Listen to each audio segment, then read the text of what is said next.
Well, that was the coolest conversation I've ever had in my life. I literally could not agree more. And we are so excited to share this episode with you today. So today you're going to get to hear from the sweet baby angel, Jordan Hale, who is a licensed therapist, a writer, and host and creator of the Psyche Magic podcast. If you haven't listened, add it to your queue right now. She interviews artists and healing arts practitioners on the pod about tapping into the subconscious for creative inspiration and self-discovery. She incorporates things like Jungian dreamwork and symbolic archetypal exploration of the tarot.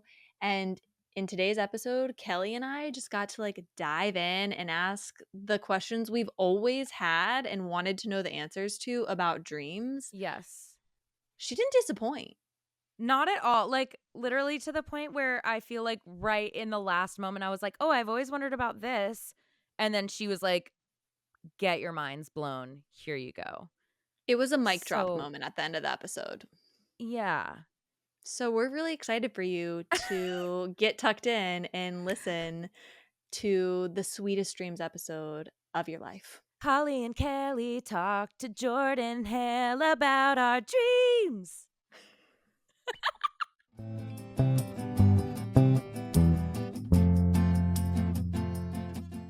Jordan, thank you so much for being here with us. Loving what you're doing. I think that it's just such a fun exploration. I love your sort of creative, curious stance. The second you guys reached out, I was like, these are my people. Yes, we are doing this. We are on board for whatever they want to do. Let's go on this ride together. So I'm thrilled to be here.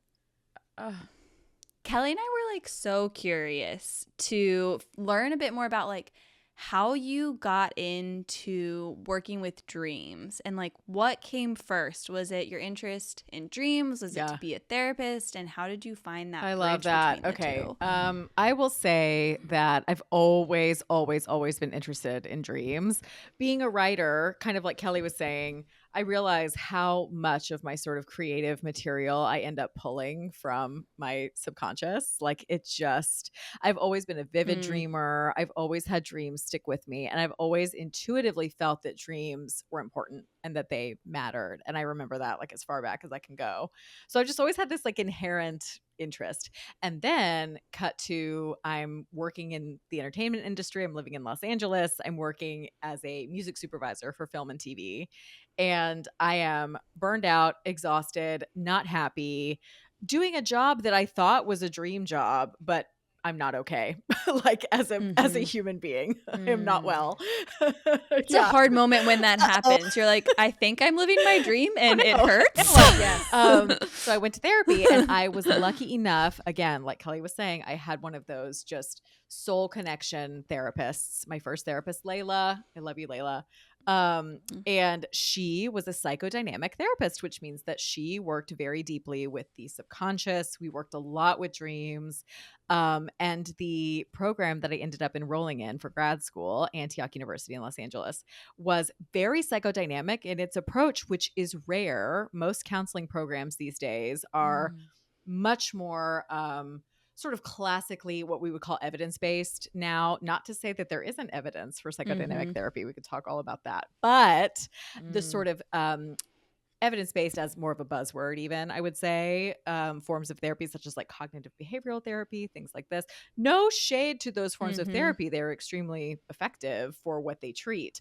But for those of us who are really interested in the nitty gritty, deep, shadowy stuff, psychodynamic is where it's at. And so that psychodynamic therapy got its hooks in me very early. And it paired so beautifully with my natural interest in dreams. So yeah. I love that. So that really was kind of it was paired together through your education. Yes, not to mention my own therapy journey. I love that. Holly and I have been talking about doing this episode for quite a while. And as life happens, there are a lot of things that kind of come up that for a while ago I don't even remember how long ago it was that I had suggested. I was like, oh, we should look into dreams. I feel like there's a voice memo somewhere that I sent you, Holly, that was it's like me with morning voice being like, I just woke up from this dream and it was so weird. And I think it would be cool to talk to someone who knows about dreams, and we should probably do that. Yes.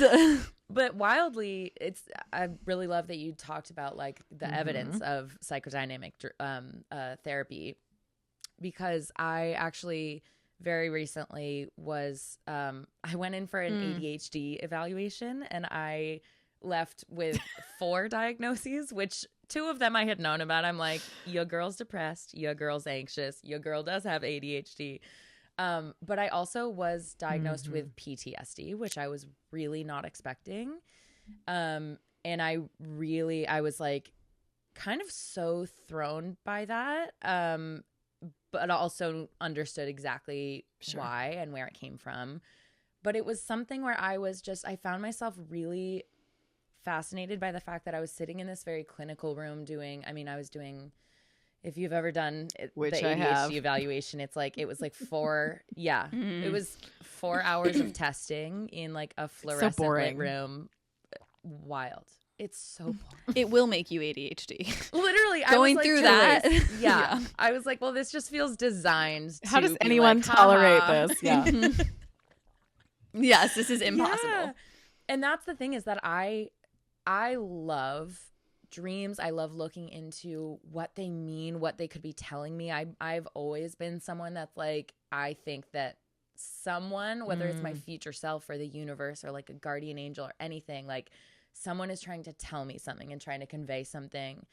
And I absolutely have changed the way I live based on what dreams have told me and things in the past. And so anyway, I'm like, I remember just sitting in this room and being like, this feels so far from the place where it does not feel like this neuropsychologist would care about what I think my dreams are saying to me. And that wildly was one of the biggest things that they talked about were, for PTSD, they were like, do you often have dreams or recurring dreams or nightmares about this incident or about, this time in your life? And I was like, well, yeah, but I think it's just so fascinating because in my head, I was like, oh, dreams are something that's kind of, it's like hippy dippy. I feel like there are a lot of people in my life who are very like pragmatic, science-based people. And they're like, it's just dreams. Don't worry. We get real black or white about it, don't we? Yeah. Where it's either rational or it's mystical. Yeah. And why can't it be both? Yes. Like that was so wild to me that I was talking with this neuropsychologist who was like, yeah, you're telling me that you're dreaming about this thing like every single night, and you think that doesn't maybe have something to say to you, like something to point out. And I just was like, oh my gosh. So, okay, bringing it back to a question for you and not just like, here's my, I'm loving this. What's going on with me? No, this is Kelly. This is so important to the questions about dreams. This is like, thank you for sharing all of this. I think it's really meaningful. Yeah, the context is important. And I think, well, I would love your perspective as a professional that works with dreams in therapy. How do dreams like help us in our healing journey? Are there ways to utilize them? Is there anything in particular that you kind of, I don't even know how to phrase this. Like, Holly, you might be able to help me out. I feel like we had this conversation. Yeah. Dreams are inherently hard to grab onto and talk about. So it makes sense that you're having a little bit of trouble with the language, but we will find it together. Yeah. But what Yeah, go ahead. I was just going to say, I guess what we had kind of discussed is like, how do you kind of grab onto this like amorphous thing to help you learn more about who you are, to help you figure out what's going on in your brain? And then if there is like an obstacle or something that you need to heal from, how to utilize your work with dreaming and with dreams to kind of start helping you through that. Yes. Excellent. Because there are some tips and tricks. Okay. And what I will say is that we have to start, much like in a mindfulness practice, right? We have to start with the basics of just that kind of foundational level of just learning to pay close attention right? And so often we wake up from a dream, and what do we do immediately? We move on to something else because we have more pressing things to do with our time, right? We wake up, we had a dream, but I need to go make the coffee and I need to start thinking about what I'm doing at 9 o'clock, and I've got a lot going on, and it slips away, right? So I will say that the most foundational practice to begin with is simply prioritizing a dream journaling practice, right?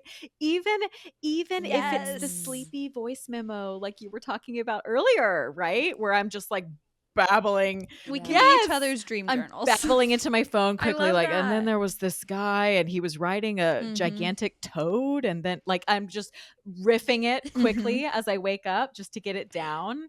But I'll just say that I tell people that that is absolutely where to start, is just by giving yourself permission to pay attention and to keep track, because what will happen is you will very quickly notice that there are clear themes that are recurring, that are playing out over and over, but it takes that little bit of diligence up front to start really recording them, to be able to start seeing where those patterns start to emerge. So that is number one. Okay. And then I would say the second really important kind of feature, and this is where something like a, therapy relationship or therapeutic container of some kind, like a group, can be really helpful.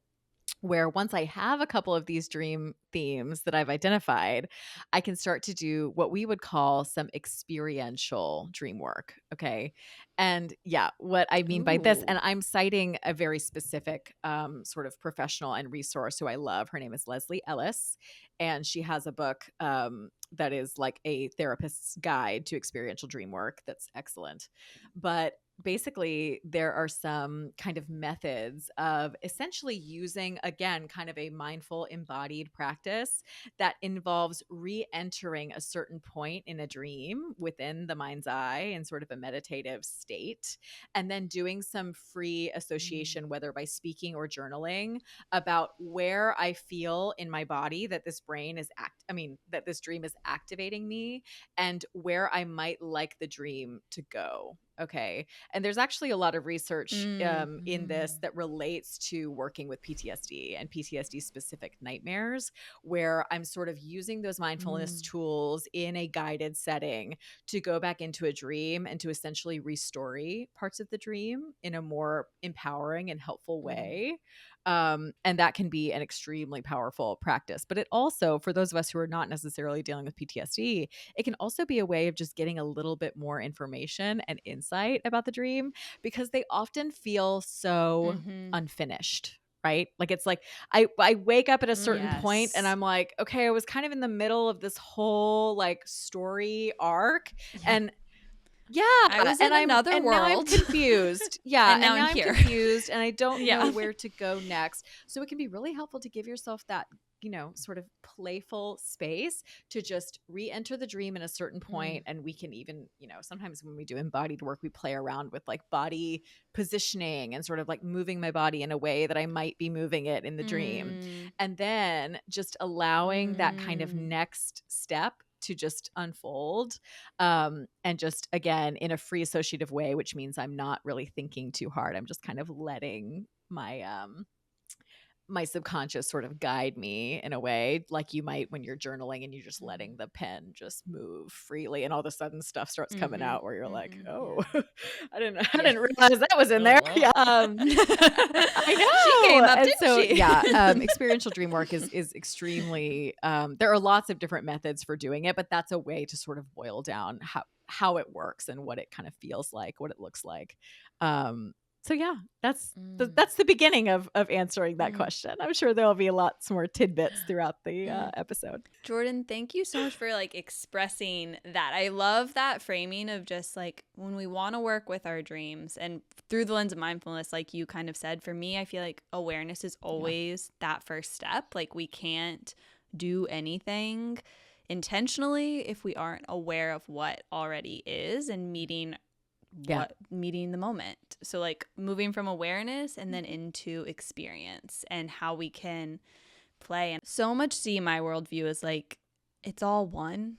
it's all a part of the whole. And as we're talking about dreams here, it's making me realize too that like our dreams aren't separate from us either. Like it's still a part of our experience, and it's one that isn't tangible, and that's why it's so evasive to us. But it does seem like the more we're like bringing focus and awareness to dreams, how it really can play a role in your healing process. And maybe you can't fully heal if you aren't healing that dream self and that subconscious self too, because that sounds like such a key part of the integration of healing our wholeness. I think integration is the correct word. It's the word that my main man, Carl Jung, would have used. I was such an early convert, and you hear a lot now about, you know, these different methods of therapy like IFS, internal family systems therapy. And so much of that is rooted in, you know, his principles, but sort of like modernized and like repackaged, but where integration is the goal. And I completely agree that if we are hoping and striving towards integration, obviously never like fully arriving there, that's not the point. But if that's the goal, then I think that incorporating the subconscious is essential, because like we were saying earlier, whether it's spirit or whether it's our future self or whether it's our wisest, most present self, there is some guiding force, I believe, that's just pointing our attention in different directions that we might need to go. And I'm also realizing as I'm speaking about that right now that it might be helpful to even give like an example maybe of part of what I'm speaking about. Please. And I, you know, it's funny because I was thinking about it when I was getting ready for this interview, and I was like, well, I've got lots of client examples, but I think I actually would prefer to share like personal examples on this type of show. Yes. Because I'm also a therapist who believes in like appropriate self-disclosure. As a means of working and as a means of connecting on a human level. So I'll say that in terms of experiential work, another method that I really like to use myself, and this is fun because you can do it on your own, is honoring a dream. So I had a dream not too long ago, and I was in the middle of doing some pretty intensive EMDR work, which for those who are not familiar, EMDR is eye movement desensitization and reprocessing. And it's a form of processing through traumatic memories and traumatic somatic material that just kind of like lives in our bodies. And it's one of the forms of therapy that I use the most as a clinician, but that I have benefited from the most as a client in terms of working through my own trauma. So yeah, the context is I was in the middle of some intensive EMDR, and I had a dream where I was, and this is like visceral, right? Because dreams are visceral. They're not socially like acceptable and cute. They're usually pretty like gritty. It's They're like, like, we went there. ooh. Yeah, exactly. And so in this dream, I'm pulling this like black substance out of my butt. Like I'm just like pulling it out, like get out. And I'm like pulling it out. Love it. And so I did this experiential sort of ritual where, I mean, obviously I didn't have to pull anything out of my body for this, but I had a black stone that represented that material that I had pulled out of my body. And I had a black stone that I took out into the yard, and I just did like a little ritual, said a few things, and then I buried the stone in the ground, like, you are gone now, goodbye. And so that was a way of sort of ritualizing, honoring the dream, basically taking it from the subconscious into my conscious real life with this kind of symbolic gesture, and letting that act as a form of sort of giving gratitude for that dream, that symbol, that release that I think was sort of honored and expressed in my dream, and then like giving it a place in the real life. Just to kind of give an offering, maybe like to the dream maker. And that was really powerful. It really like stuck with me. And I had a lot of journaling I did in the days after that felt very significant. And so that's just, like one form of that. I'm in love with that. You're in love with my butt dream Blackstone. Great. I am in love with your butt Blackstone dream. I really am. But like, let me explain. We just found the name of the title of this podcast, by the way. Nailed it. Blackstone dreams. Done. Welcome.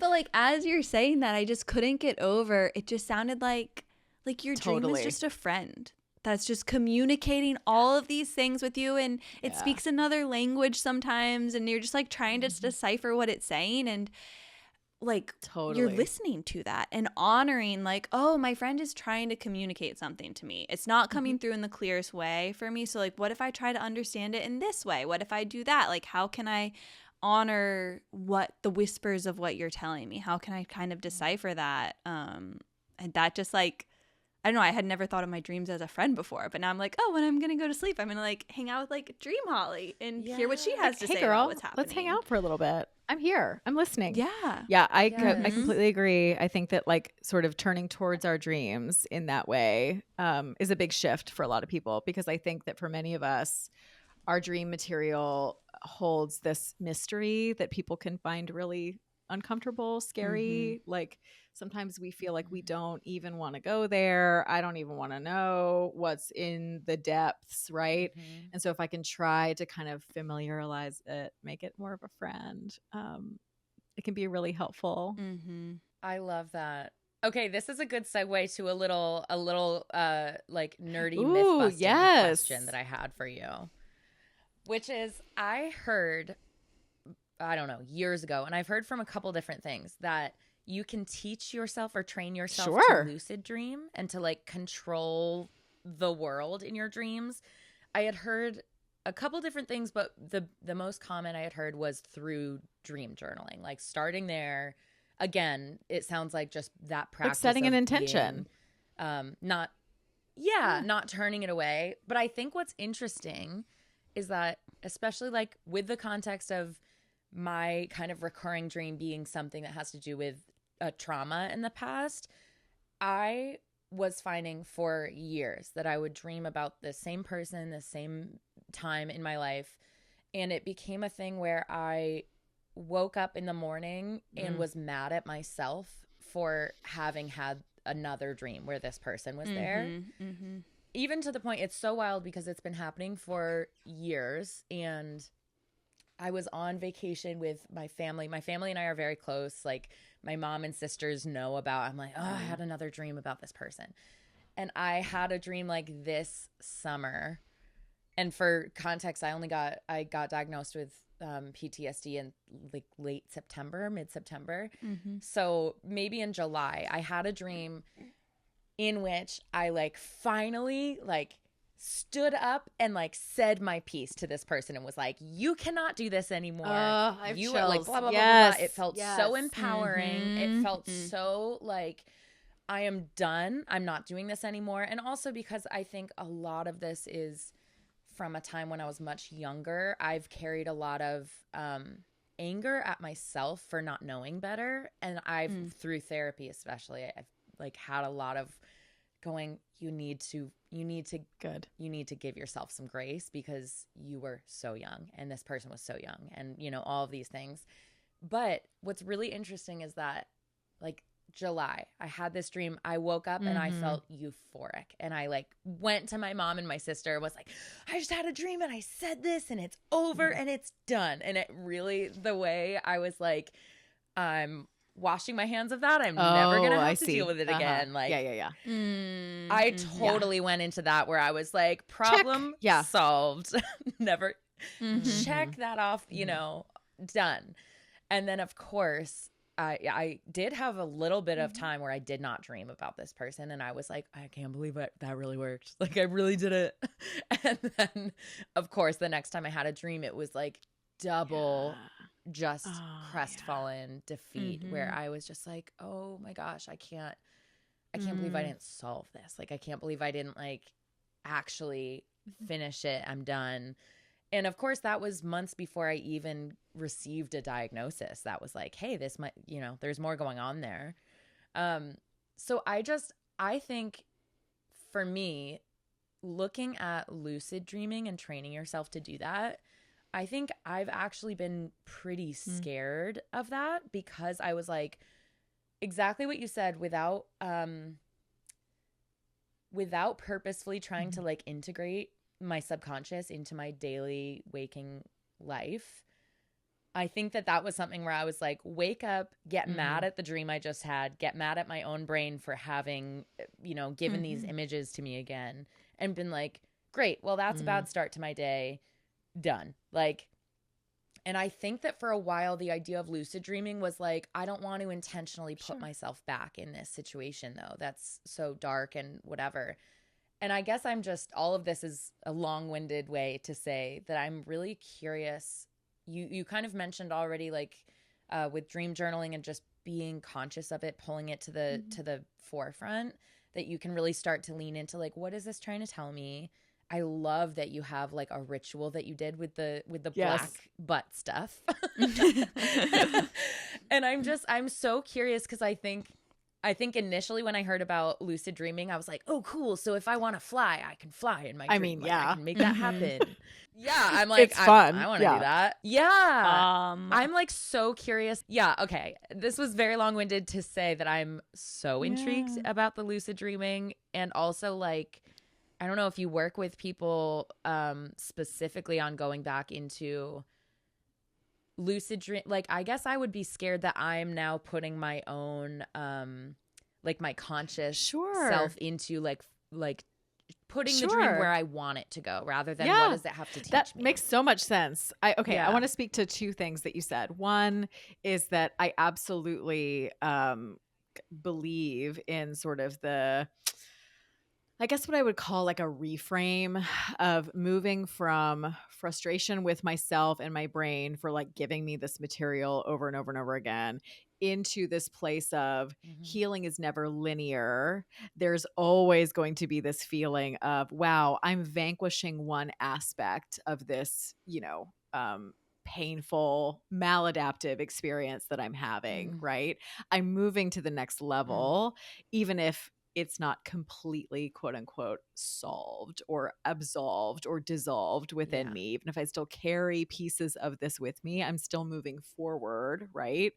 And so being able to work with a dream experientially, which means essentially I am honoring what the dream is presenting and I'm choosing to turn towards it, to listen, to move with it. That's an ongoing, that's a lifelong process and practice. And I think that for so many of us, that friction of, God, what's wrong with me? Why aren't I over this? That's something that I am speaking about in my therapy room constantly, right? Whether it's consciously or subconsciously, we often are not giving ourselves that grace where we're realizing that some of these themes are going to be these kind of like lifelong untanglings that we're doing as humans, because being a human is messy.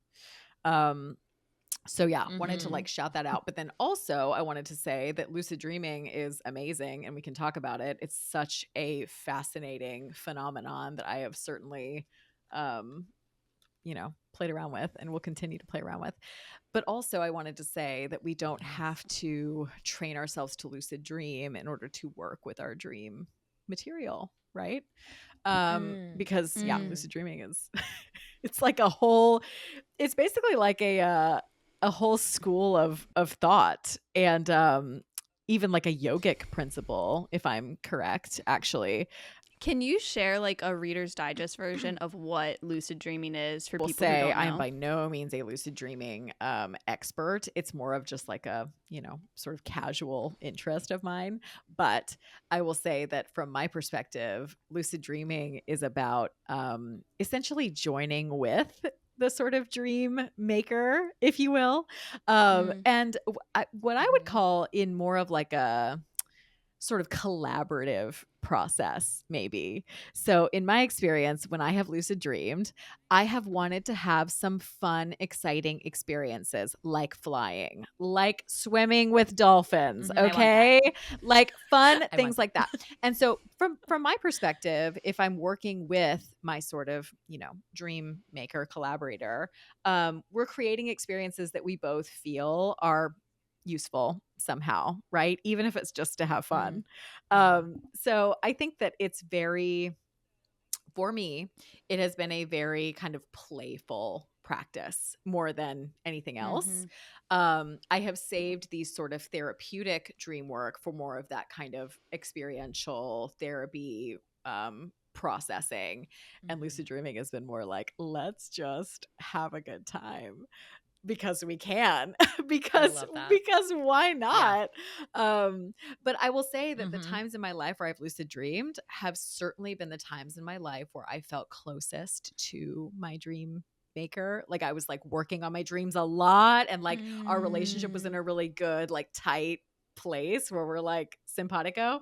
That's when I would have more lucid dreams. Whereas, you know, we all go through phases where, I mean, especially for me right now, I'm a new mom. Dreams have been so like on the back burner right now. I am not dreaming very often. I'm not sleeping super well. And I'm not writing my dreams down ever because I'm barely having time to like brush my teeth. So I'm in a phase right now where I'm not like super close with Dream Maker. We're having a little moment where we're stepping away. And so I'm probably not going to lucid dream right now.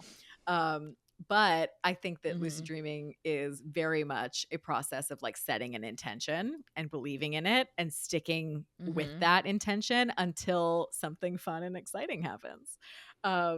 So yeah, I hope that's helpful. There's a really cool podcast called Dream On. The host Jennifer is a lucid dreaming like expert because of her own life. She's been lucid dreaming. Yeah, she's been lucid dreaming since she was like a kid. And she has a really fun kind of, you know, set of like steps for practicing lucid dreaming that you can look into if you're interested. She's a really great resource. I am really curious about, I was told this, I don't know, I was pretty young. My mom was always like pretty into dream stuff and had this little like dream symbolism book by her bed, and she would jot down her dreams. And I was always like told how important the symbolism in dreams were. And sometimes so like I kind of got into practice for a while of like writing down not even like the theme of what happened in my dream, but just like the symbols of what happened, and then just kind of like looking them up to see the symbolism. And so often I have found that I'm like, oh, that touches on something like so deep that it like totally communicated what I was feeling. It was like someone stealing my shoes. I remember that being the first time being like, and it like totally related. But I'm curious for you, like in your work, is that something that like symbolism is an important factor in dreams, or how do you piecemeal to decipher meaning in that language? Great question. Yes, I believe that dreams, you know, the dream maker, as we keep referring to her, I believe that they speak the language of symbol, much like you guys just did an episode on tarot. Much like tarot sort of speaks and utilizes the language of symbol, I think that dreams work the same way. I think that they speak that language because it's an all-encompassing language. Like I can present you with, you know, a penny as a symbol, and that symbol can have like infinite different iterations of meaning based on the individual for whom that symbol is being presented. So it doesn't mean just one thing. It means this whole plethora of things that can evolve and change. And that's why it's such a useful language for something so vast.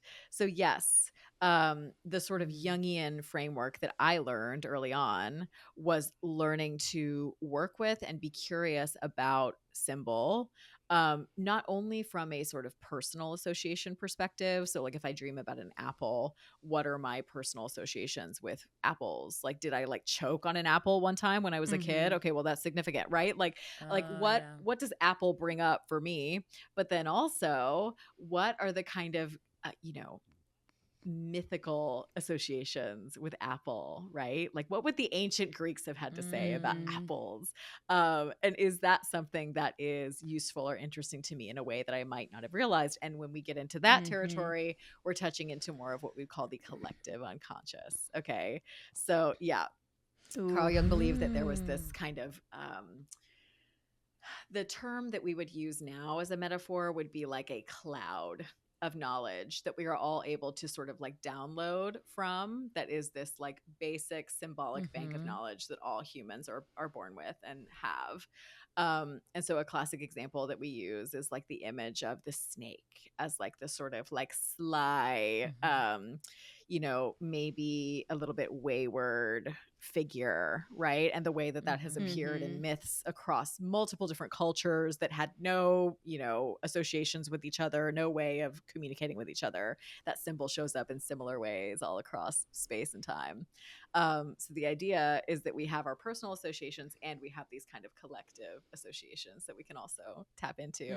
And that is such a fun way to work with dreams, because you would be surprised how much you discover just by looking into the kind of symbolism of each of the main, figures, objects, symbols in your dream. And then from there, you can do more of that kind of experiential work of even like something I've done before is like a dialoguing with one of those like symbols or figures, and just like sort of, creating like a conversation with them that I'm just journaling and letting them respond and answer my questions, and just noticing what kinds of interesting things pop up. Do you have a specific resource that you use for looking into symbolism, or is it literally just like Google, like, what does eagle mean in dreams? I think that as long as you're doing both the personal and the collective, I think it's perfectly fine to look into it that way. What I see people do all the time is they skip over their personal associations and knowing, and they go right to like, what does the internet have to say about this, right?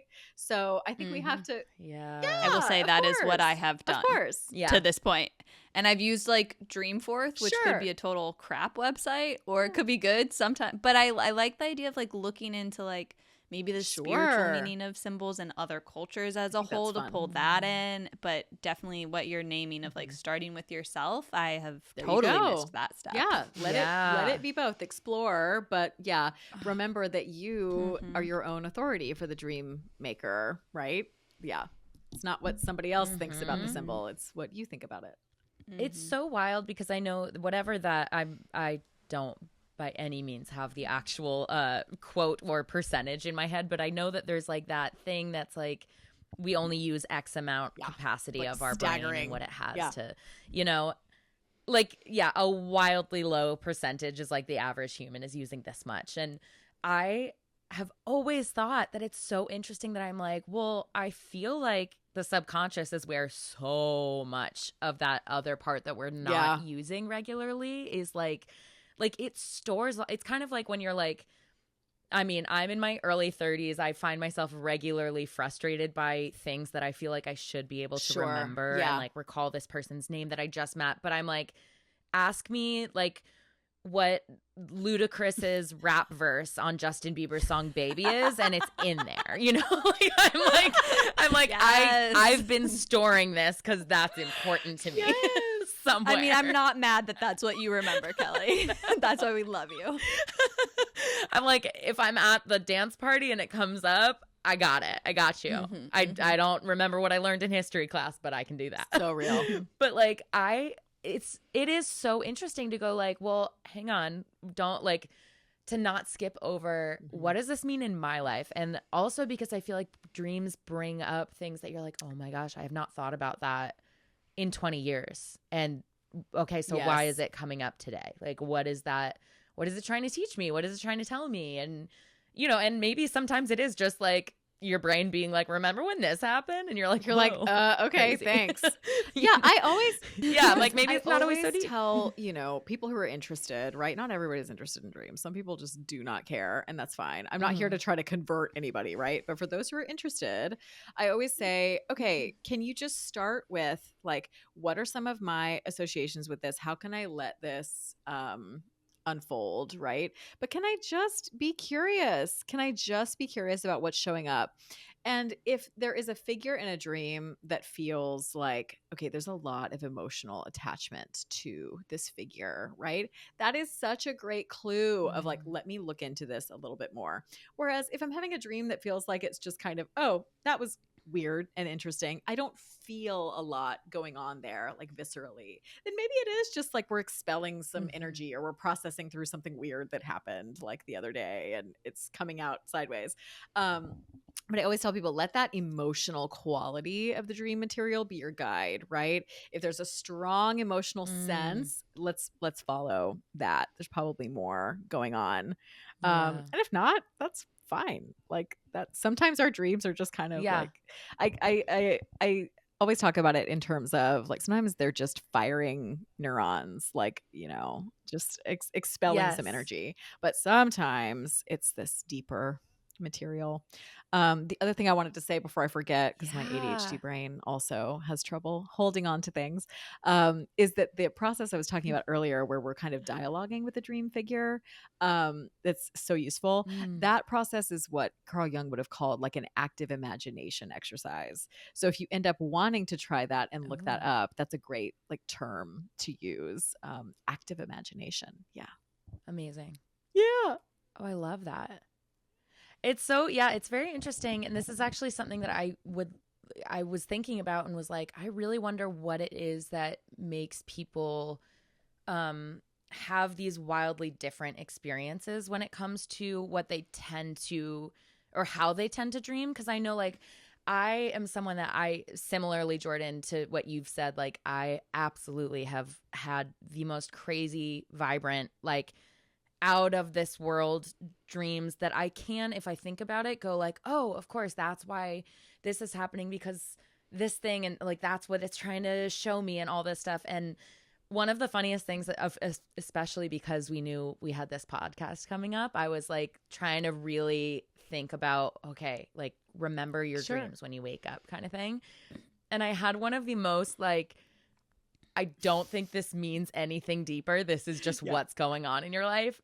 For context, for the last week or so, I'm in Connecticut and we've had really crazy fire watches, which we never have, which is scary. But in my town especially, there have been like brush fires and things that are going on.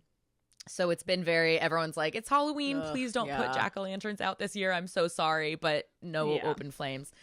And then the other thing that happened like 2 nights ago is my mom made this soup recipe that she was so excited about. It's like a broccoli cheddar thing, and it came out like way thicker than she meant it to, and she was so disappointed.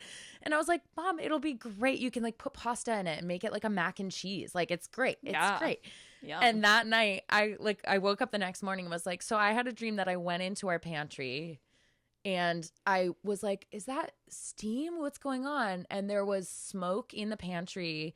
And we had just had a bunch of like paper bags that were all just starting to catch fire. And I was like, oh my gosh, like what is happening? We got, the fire thing. So I put that out. And then as I was removing all of these paper bags, I realized that the floor was just covered with like the cheese packets from like Kraft mac and cheese. Mm-hmm. And I literally was like, sitting there being like, interesting, what could that tell me? Like, and I'm like, there's been a fire watch and you were talking about mac and cheese last night. Exactly. Like, you're like, wait a minute, I don't have a strong emotional attachment here. This is just kind of entertaining. I was like, okay, cool. Like, I feel like it's fun to also, when you talk about like, you said like, you know, make friends with like the dream creator, or like Holly, you said like dream Holly. I love the idea that sometimes like Dream Kelly is just like, I don't know, you've been thinking about this a lot. Yeah. Here you go. Dream Kelly's just as weird as regular Kelly. Why and that's why we love her. Yeah, exactly. Yeah. I do, but I'm so curious, because is there something that you have come across in your like research and learning of all of the, what did you call it? Psychodynamic. Yes. Like, in all of your education that you've done, in all of the years that you've worked as a therapist, specifically working with dreams, is there anything that you've come across that's like evidence-based for why some people tend to have these really vibrant, like abstract dreams, and some people are just like, I either don't remember my dreams, or I don't think I dream, or they're just very mundane. Like, I'm so curious about that too. I wish we had better studies about basically everything dream related. I will just say, extremely hard subject to actually study in like an empirical way. However, just from my own kind of experience and observation, I would say that first of all, everyone dreams and has the capacity to dream. So for those who feel like they don't, there is probably just a lack of like emphasis, because where our attention flows, energy goes, right? Like if I'm not if I'm not actively paying attention to my dreams, then the dream maker just kind of stops trying to present them to me because it's a waste of energy, right? So yeah, if I'm not paying super close attention, then I'm not going to get a whole lot back. But also we have to look at like the quality of our sleep too, right? Because I will speak for myself right now. Sleep quality, not so great. Dreams, not flowing right now. So I'll just say that first and foremost from like kind of a basic point of view. But I do think it's really interesting that some people have dreams that feel so like outlandish and otherworldly, and some people tend to have dreams that are more sort of like a playing out of a daily scenario that would occur like in their lives. Yes. That's fascinating to me, and I have no idea why that is the case, but I think it's so wild. But what I will also say is that I think that sometimes those, more quote unquote sort of mundane dreams have just as much meaning and significance as the ones that are really like wild and crazy and like maybe I'm traveling to astral realms, but who knows, right? Like who's to say?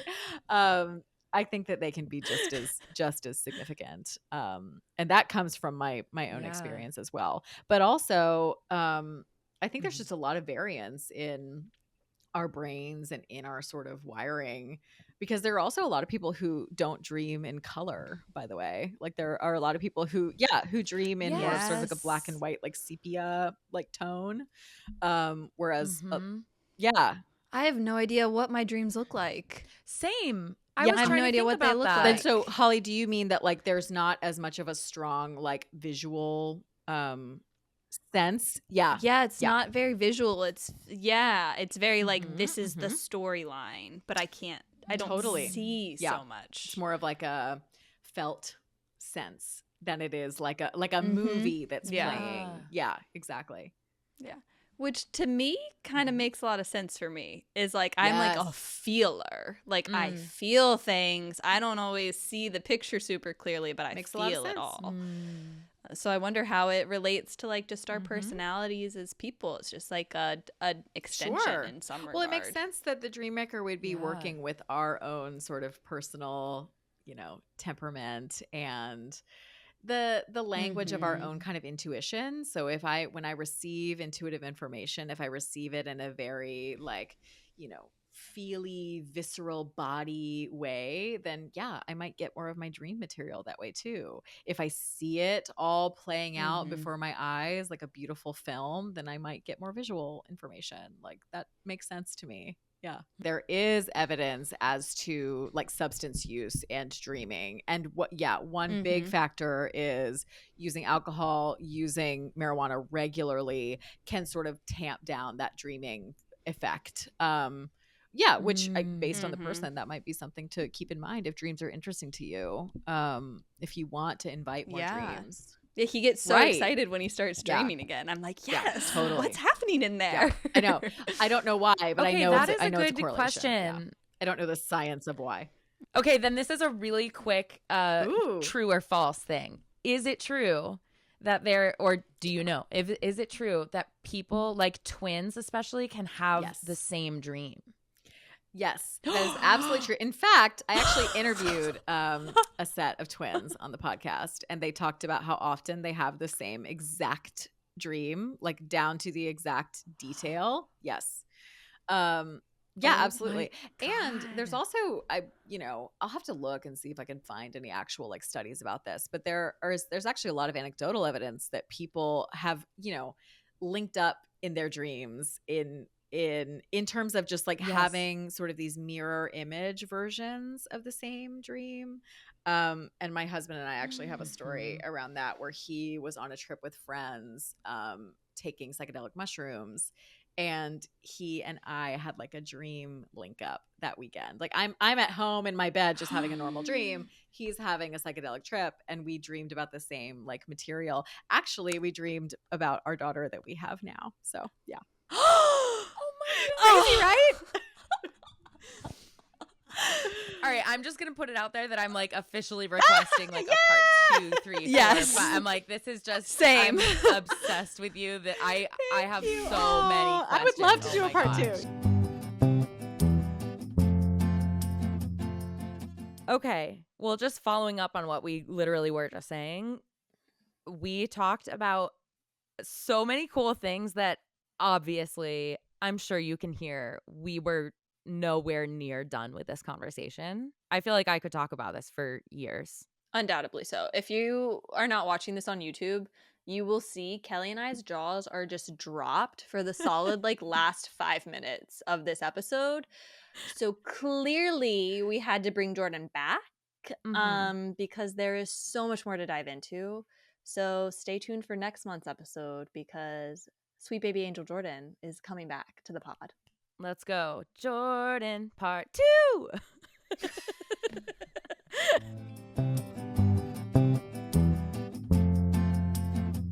Hey listeners, I just want to let you know that I love you, we love you, and thank you for listening. And we need your support to keep this podcast going. So you can support the podcast by joining the Dream Team for as little as $3 a month. Following the podcast on your favorite streaming platform, just hit that little follow button and leave a review, preferably a 5-star review. And share an episode you love with a friend. This is like talking to the podcast algorithm gods and helps more people find the pod. And it means the world to us and makes our dreams come true. So join the Dream Team, leave a review, follow the pod, and share an episode you love. And we will continue having these creative conversations with you.